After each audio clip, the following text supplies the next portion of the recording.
안녕하세요, 시청자 여러분. 오늘 저희는 많은 분들이 걱정하고 또 궁금해하시는 치매, 특히 그중에서도 가장 흔하다고 하는 알츠하이머병에 대해서 좀 더 깊이 이야기 나눠보려고 합니다. 네, 안녕하세요. 이 고령화 사회가 되면서 치매 문제가 정말 우리 가까이 와닿는 것 같아요. 맞습니다. 이게 더 이상 남의 일이 아니죠.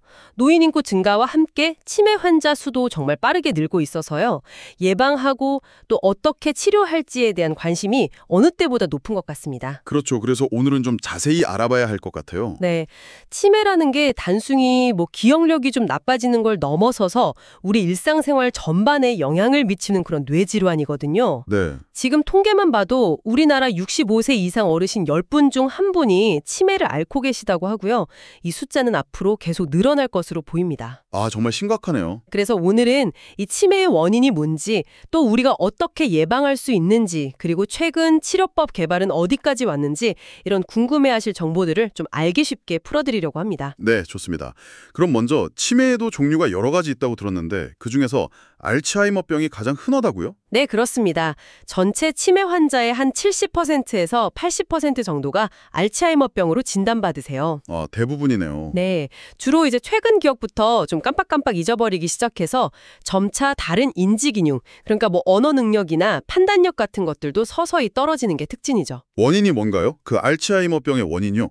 그 원인으로는 뇌 속의 특정 단백질들이 문제를 일으키는 것으로 알려져 있는데요. 아밀로이드 베타라는 단백질 찌꺼기가 쌓여서 덩어리를 만들어요. 이걸 아밀로이드 반이라고 부르고요. 아밀로이드 반? 네. 그리고 또 타우라는 단백질이 있는데 이게 비정상적으로 엉키면서 신경 섬유 다발이라는 걸 형성해요. 이런 것들이 뇌세포를 손상시키고 결국 죽게 만드는 거죠. 아, 그 아밀로이드 베타랑 타우 단백질, 이 두 가지가 핵심이군요. 네, 현재까지는 그렇게 보고 있습니다. 물론 다른 요인들도 복합적으로 작용하겠지만요. 네. 알츠하이머병 말고 다른 종류의 치매도 좀 간단하게라도 짚어주시겠어요? 네, 그래야죠. 다음으로 비교적 흔한 게 혈관성 치매인데요. 이건 이름 그대로 뇌졸중이나 다른 이유로 뇌 혈액순환에 문제가 생겨서 발생하는 치매예요. 뇌혈관 문제군요. 그렇죠. 그리고 전두 측두엽 치매라는 것도 있어요. 이건 뇌의 앞쪽 부분, 그러니까 전두엽이나 측두엽 쪽이 손상되면서 생기는데 기억력보다는 성격이 갑자기 변하거나 언어 사용에 어려움을 겪는 경우가 많아요. 성격 변화나 언어 문제가 주된 증상이군요. 네, 또 루이 소체 치매라는 것도 있는데요. 이건 알츠하이머병이랑 증상이 좀 비슷하면서도 파킨슨병처럼 몸이 떨리거나 헛것이 보이는 환시 같은 증상이 좀 더 두드러지게 나타나는 특징이 있습니다. 아, 종류마다 증상이 조금씩 다르네요. 정말 복잡합니다. 네, 그래서 정확한 진단이 중요하고요. 그럼 현재 치료는 어떻게 이루어지고 있나요? 사실 완치는 어렵다는 얘기를 많이 들어서요. 네, 맞습니다. 안타깝게도 아직까지 치매를 완전히 낫게 하는 근본적인 치료법은 없는 상황이에요. 아, 그럼 지금 쓰는 약들은 어떤 효과가 있는 건가요? 현재 사용되는 대표적인 약물로는 아세틸콜린 분해효소 억제제나 NMDA 수용체 기량제 같은 것들이 있는데요. 이런 약들은 주로 뇌 신경세포 간의 신호 전달을 좀 돕거나 신경세포가 과도하게 흥분하는 걸 막아줘서 증상을 어느 정도 완화시키고 병의 진행 속도를 조금 늦추는 효과를 기대하는 거죠. 아, 그러니까 증상 완화에 초점을 맞춘 거군요. 그렇죠. 근본 원인, 그러니까 아까 말씀드린 아밀로이드 베타나 타우 단백질 같은 문제들을 직접 해결하는 치료제, 이걸 질병조절치료제, DMT라고 부르는데 이런 약 개발이 정말 시급한 과제라고 할 수 있습니다. 네. 그런 근본적인 치료제가 빨리 나오면 좋겠네요. 그럼 그 전까지 우리가 할 수 있는 건 없을까요? 병이 더 심해지기 전에, 아니면 아예 걸리지 않도록 예방하는 방법이요. 생활 습관만 잘 관리해도 치매 위험을 꽤 낮출 수 있다는 연구도 있다면서요? 아, 네. 아주 중요한 부분을 질문해 주셨어요. 예방이 정말 중요합니다. 세계적으로 아주 권위 있는 의학 저널이죠. 랜셋이라는 곳에서 발표한 연구를 보면요. 우리가 살면서 12가지 위험 요인을 잘 관리하면 치매 발병 위험을 최대 40%까지 줄일 수 있다고 합니다. 40%나요? 와우, 엄청나네요. 그 12가지 요인이 뭔가요? 네. 이게 어느 한 시기에만 중요한 게 아니라 전 생애에 걸쳐서 관리가 필요한데요. 아, 평생이요? 네. 예를 들어 젊은 시절 아동기나 청년기에는 충분한 교육을 받는 것이 뇌 건강의 기초가 되고요. 교육 수준도 관련이 있군요. 네. 그리고 중년기에는 특히 관리해야 할 것들이 많아요. 먼저 난청. 잘 안 들리는 걸 방치하면 안 됩니다. 청력 보호에 신경 쓰고 필요하면 보청기를 차용하는 게 중요하고요. 아, 듣는 것도 뇌랑 관련이 깊군요. 그럼요. 그리고 머리를 다치지 않도록 외상성 뇌 손상을 예방하는 것, 또 고혈압 관리, 특히 혈압 중에서도 수축기 혈압을 130mm 컷 이하로 유지하는 게 좋다고 권고되고요. 과도한 음주 제한, 그리고 비만 관리도 중년기에 꼭 신경 써야 할 부분입니다. 중년기에 관리할 게 많네요. 그럼 노년기에는요? 노년기에는 우선 금연이 중요하고요. 그리고 우울증 관리, 또 혼자 지내지 않고 사회적으로 활발하게 교류하는 것, 이게 사회적 고립을 피하는 거죠. 그리고 꾸준한 신체 활동은 기본이고요. 네. 의외로 대기오염 노출을 줄이는 노력도 포함되고요. 당뇨병 관리도 중요합니다. 이런 것들을 꾸준히 실천하는 게 중요해요. 정말 다양하네요. 특히 난청 관리나 사회적 고립 예방 같은 건 좀 놓치기 쉬운데 잘 기억해야겠습니다. 맞아요. 사소해 보이지만 뇌 건강에는 큰 영향을 줄 수 있습니다. 식단도 중요할 것 같아요. 요즘 뭐 뇌 건강에 좋다는 마인드 식단 이런 이야기도 있던데요. 네, 맞아요. 마인드 식단이라고 지중해식 식단하고 또 고혈압 예방을 위한 대시 식단이라고 있는데 이 두 가지의 장점을 합쳐서 만든 거예요. 뇌 건강에 특화된 식단이라고 보시면 됩니다. 오, 구체적으로 어떤 음식들을 먹고 어떤 걸 피해야 하나요? 권장하는 식품으로는요. 녹색 잎채소, 예를 들면 시금치나 케일 같은 거요. 이걸 거의 매일 먹는 게 좋고요. 베리류 과일, 뭐 블루베리나 딸기 같은 거 주 5회 이상. 그리고 올리브 오일, 특히 엑스트라 버진 올리브유를 매일 2큰술 정도. 견과류도 주 5회 이상, 생선은 주 1회 이상, 그리고 콩류는 주 3회 이상, 그리고 통곡물, 현미나 귀리 같은 거요. 이런 걸 매일 챙겨 먹는 게 좋아요. 챙겨 먹을 게 많네요. 그럼 피해야 할 음식은요? 피해야 할 음식으로는 붉은 육류, 그리고 소세지나 햄 같은 가공류, 또 과자나 사탕 같은 단 음식, 튀긴 음식, 그리고 버터나 마가린 같은 포화지방이 많은 음식은 좀 제한하는 게 좋습니다. 들어보니 건강한 식단 원칙이랑 비슷하네요. 그렇죠. 근데 재미있는 점은요. 이 마인드 식단의 원칙들이 우리 전통적인 건강한 한식과 상당히 유사한 면이 많다는 거예요. 아, 정말요? 어떤 면에서요? 우리 한식이 원래 채소 반찬이 많잖아요. 나물이라든지. 그리고 콩이나 두부도 많이 먹고요. 튀긴 음식보다는 찌거나 삶는 조리법도 많고요. 어떻게 보면 우리가 건강한 한식 밥상을 잘 챙겨 먹는 것만으로도 마인드 식단을 어느 정도 실천하는 셈이 될 수 있는 거죠. 혹시 평소에 좀 인스턴트나 서구식 식사를 많이 하셨다면 다시 건강한 한식에 좀 더 가까워지는 게 뇌 건강에 도움이 될 수 있습니다. 오, 그렇군요. 아주 희망적인데요. 굳이 어려운 식단 찾을 필요 없이 건강한 한식 밥상을 잘 챙겨 먹는 습관을 들이면 되겠네요. 네, 맞습니다. 운동도 빼놓을 수 없겠죠. 어떤 운동이 치매 예방에 도움이 될까요? 네, 운동 중요하죠. 일단 규칙적인 유산소 운동, 뭐 걷기나 조깅, 수영 같은 거요. 이런 신체 활동이 기본적으로 중요하고요. 여기에 더해서 뇌를 직접 자극하는 활동들도 도움이 됩니다. 뇌를 자극하는 활동이요? 그건 뭔가요? 예를 들면 뇌신경 체조 같은 게 있어요. 얼굴을 가볍게 두드리거나 눈동자를 이리저리 굴리거나 눈 감고 음식을 씹어보거나 입술을 쭉 내밀었다 당겼다 하거나 목을 천천히 돌리는 등의 간단한 동작들이에요. 거울 보면서 따라하면 더 좋고요. 아, 얼굴이랑 눈, 입 주변 근육을 움직여주는 거군요. 네.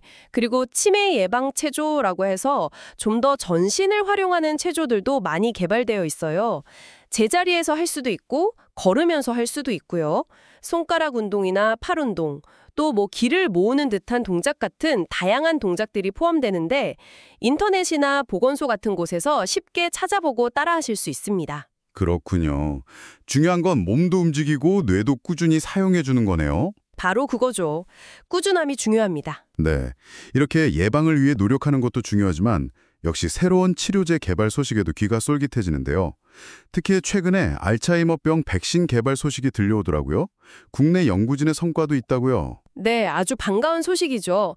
경상국립대학교의 김명옥 교수 연구팀에서 알츠하이머병 예방과 치료가 동시에 가능한 백신을 개발해서 세계적으로 주목을 받고 있습니다. 차세대 에피토프 백신이라고 부르는데요. 예방과 치료가 동시에요? 그게 어떻게 가능한가요? 이 백신은 기존 백신들과 좀 다른 방식으로 접근해요. 우리 몸의 면역세포 중에서 항체를 만드는 B세포만 선택적으로 자극하도록 설계됐어요. 그래서 아밀로이드 베타에 대한 항체, 즉 A베타 항체를 아주 강력하게 만들면서도 T세포를 자극해서 생길 수 있는 뇌 염증 같은 부작용은 크게 줄였다는 게 특징입니다. 아, 부작용을 줄인 게 핵심이군요. 효과는 어땠나요? 동물 실험 결과가 아주 좋았어요. 이 백신을 맞은 생쥐의 뇌 속에서 아밀로이드 베타 같은 독성 물질이 줄어드는 걸 확인했고요. 기억력이나 인지 기능도 회복되는 모습을 보였다고 합니다. 게다가 2번 정도만 접종해도 6개월에서 9개월 이상 효과가 유지됐다고 하니까 상당히 고무적이죠. 와, 정말 대단한데요. 그럼 이거 언제쯤 상용화될 수 있을까요? 일단 국내외 특허 등록은 마쳤고요. 지금 글로벌 제약사들과 기술 이전을 추진하고 있다고 합니다. 앞으로 임상시험을 거쳐야겠지만 연구팀에서는 한 5년 안에 상용화를 목표로 하고 있다고 밝혔습니다. 5년 안에요? 정말 기대가 됩니다. 해외에서도 이런 백신 개발이 활발한가요? 그럼요.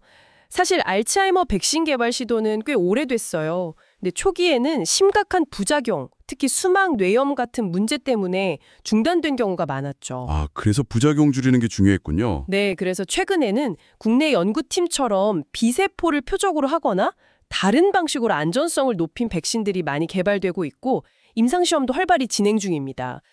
예를 들어 백시니티라는 회사의 UB311은 임상 2상을 마쳤고 AC 이뮨이나 프로테나 같은 회사들도 관련 연구를 계속하고 있어요. 경쟁이 치열하네요. 네, 하지만 아직 넘어야 할 과제는 남아 있습니다. 뇌 영상에서 하얗게 보이는 뇌 부종, ARIA이나 미세한 뇌출혈 같은 부작용 가능성을 최소화해야 하고요. 무엇보다 대규모 임상시험을 통해서 정말 효과가 있는지 확실하게 입증하는 과정이 필요합니다. 그렇군요. 백신 외에 다른 치료제 개발은 또 어떻게 진행되고 있나요? 아밀로이드 베타 외에 아까 말씀드린 또 다른 문제 단백질 타우를 공략하는 연구도 아주 활발하게 이루어지고 있습니다. 아, 타우 단백질이요? 그건 어떻게 공략하나요? 타우 단백질이 서로 엉키는 것을 막는 약물이나 이미 엉켜버린 덩어리를 제거하는 약물 등이 개발되고 있어요. 특히 최근에 국내 연구진들이 아주 흥미로운 발견을 했는데요. 한국생명공학연구원과 KIST 그리고 미국 보스턴 의대 연구팀이 공동으로 우리 몸 세포 안에 있는 발로신 함유 단백질 VCP라는 것이 자가포식이라는 세포 청소 과정을 통해서 타우 단백질을 제거한다는 기전을 밝혀냈어요. 세포 스스로 청소해서 타우 단백질을 없앤다는 건가요? 네, 그렇습니다. 실제로 이 VCP 단백질의 발현을 늘렸더니 뇌 속에서 타우 단백질 엉킴이 줄어들고 치매와 관련된 행동들도 개선되는 효과를 확인했다고 합니다. 이것도 새로운 치료 전략의 가능성을 보여주는 중요한 연구 결과죠. 정말 다양한 방식으로 접근하고 있네요. 네. 그 외에도 기존에 조건부 승인을 받았다가 유럽에서는 철회된 아두카노맙이나 현재 FDA 승인 절차를 밟고 있는 레카네맙처럼 아밀로이드 항체 치료제들도 있고요. 또 아밀로이드나 타우 단백질이 만들어지는 과정을 조절하는 효소 억제제, 단백질이 뭉치는 걸 막는 응집 억제제, 타우 단백질의 변형을 막는 인산화 억제제 등등 정말 다양한 기존의 약물들이 현재 임상시험 단계에 있습니다. 와, 정말 많은 연구가 진행 중이군요. 희망을 가져도 될 것 같습니다. 네, 과거에 비하면 확실히 치료제 개발 속도가 빨라지고 있고 가시적인 성과들도 나오고 있는 상황입니다. 네, 오늘은 이렇게 치매와 알츠하이머병에 대해서 원인부터 예방 그리고 최신 치료법 개발 동향까지 정말 폭넓게 살펴봤습니다. 예방을 위한 생활 속에서의 꾸준한 노력이 무엇보다 중요하겠다는 생각이 들고요. 또 동시에 치료 분야에서도 정말 희망적인 소식들이 계속 들려오고 있다는 점이 인상 깊었습니다. 맞습니다. 치매는 더 이상 나는 아니겠지 하고 외면할 수 있는 남의 이야기가 아닙니다. 누구에게나 찾아올 수 있다는 생각으로 오늘 알려드린 여러 예방 수칙들을 젊을 때부터 또 지금부터라도 꾸준히 실천하시는 것이 중요하고요. 동시에 이렇게 새로운 치료 기술이 계속 발전하고 있다는 점에도 관심을 가지시고 희망을 잃지 않으셨으면 좋겠습니다. 중요한 것은 결국 적극적으로 관리하고 대비하려는 자세입니다. 네, 오늘 저희 이야기가 시청자 여러분의 건강한 삶에 조금이나마 보탬이 되었기를 진심으로 바랍니다. 오늘 영상이 유익하셨다면 구독과 좋아요, 그리고 알림 설정까지 꼭 부탁드리고요. 주변의 소중한 분들께도 이 영상을 널리 공유해 주시면 감사하겠습니다. 네. 그리고 영상을 보시다가 혹시 궁금한 점이 생기시면 언제든지 아래 댓글로 남겨주세요. 저희가 아는 범위 내에서 성심껏 답변 드리도록 노력하겠습니다. 건강한 100세 시대를 위해 저희는 다음에도 더욱 유익하고 알찬 정보로 찾아뵙겠습니다. 오늘 시청해 주셔서 고맙습니다. 감사합니다.